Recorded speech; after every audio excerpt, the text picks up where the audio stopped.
Gurdjieff used to make his disciple do a practice. It was a practice of extreme. So, of course, not every disciple was surrendered. So he chose few those who were surrendered.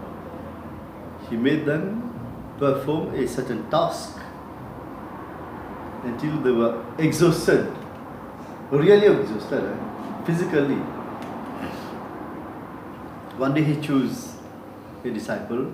He sent him to the forest to cut woods.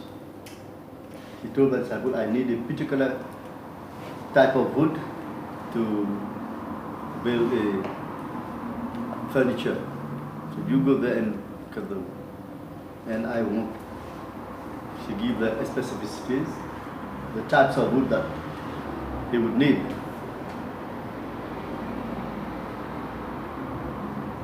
Now the disciple went there early and started cutting the woods, preparing. By evening time, he was really exhausted, completely tired, exhausted. Nearly on the point of collapsing. Then the master appeared on the scene. He said, good, now you stop working. Then now you start doing the work as you started in the beginning. The disciple who had a surrendered spirit, but surrendered, and when you surrender, you trust and you love. You don't react, you don't doubt. He started the work anew, so to say. Later on he described, he said, I have never experienced such a great bliss in my life, such a great amount of energy. Then Gurdjieff explained. He says we have different reservoirs of energy. For example, you are tired physically, during the whole day you have worked, doing all sorts of mental or physical work, you have exhaust yourself. At night you are sleeping and somebody shout, fire! What do you do? Where do you get the energy to open the door to wake up others? So, physical energy that we use, we get it from one reservoir. We eat, we drink, but then we have other levels of energy which you can use. There's a way to do it, how to tap into that. So that's why when you say I'm tired, it's true. You come from work, wholly you've been working, you're tired, it's true. But suppose I say, okay, I'm going to give samadhi to everybody. Would you come? Of course you will come. So when you get the energy? You see? So that's it. So, when you say you're tired, it's something normal. It's very human. Everybody gets tired, I get tired. But then if you want to attain enlightenment, many times it is good that you try to go beyond your limit.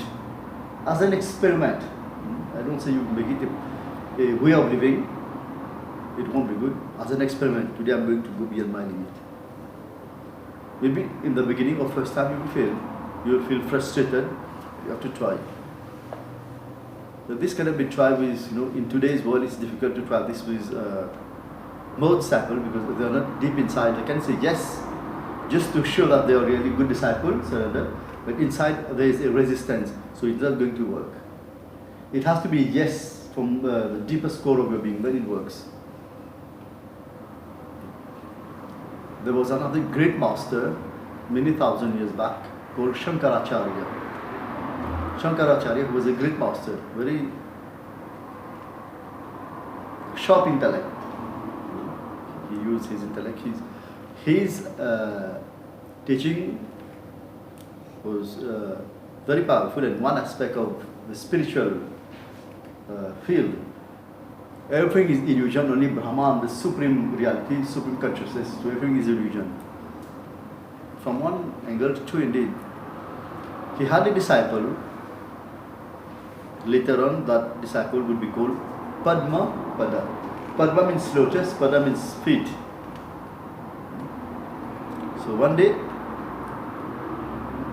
the master was seated in his hut. He was meditating or something like this. The disciple was on the other side, and this is true recorded. It's not mere mythology. Something happened. Things like this does happen. So Shankaracharya, the master, the guru, called his disciple X. At that time, he didn't yet have the name Padmapada. So ex-disciple, without thinking that there was a river, without reflecting anything, the disciple ran at the speed of lightning and he walked on water and went to the master. And it is said that each step that he made, there was a lotus under his feet. Things like this happened. It happened with Jesus. St. Peter, when Jesus was walking on water, he walked a few steps, but of course he sank because doubt entered his mind. He hadn't yet reached the level of complete surrender, so doubt entered, so he sank. But this happened, it can happen. And Jesus said, no, that if your faith was like a mustard seed, and you can command the mountain and tell it to move from here to go into the sea, it will obey you. And I used the disciple, how tiny is our faith? You tell not even a mustard seed, a tiny grain of sand to move, it won't move. I'll teach you a simple experiment. Try it when you have time. Take a small, very, even a mustard seed you wish, or any seed, something which is light, put it in water and close all the doors and windows. You can put a small glycerin so that it doesn't move. Put it and let it stay in place. So that it can, I will say glycerin so that it can float easily. Because if you put it in a liquid of water, it can stick. Put it there, you can even wet it, close the door, sit down relaxingly, subside your breath, look at it without thinking anything. Don't think anything, just look at it. And when you feel that you really are a mind, you really feel I am a mind, energy, a mind, a consciousness, a mind which is not different from the mind, then you give command. It has to move.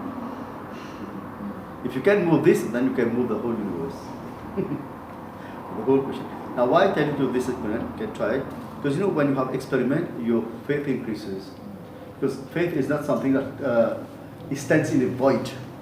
It has a basis, and the basis of faith is two. First, it comes from inside, from your soul. It is already there. You feel it deep from inside. It is something, it's as if you have past knowledge. It is there inside. And the second thing is that faith comes from experience. You have the experience, you know. In belief, there is a doubt. You believe. So every belief has a doubt behind it. That's why St. Peter, he was not yet to see, he sank after a few minutes or few seconds.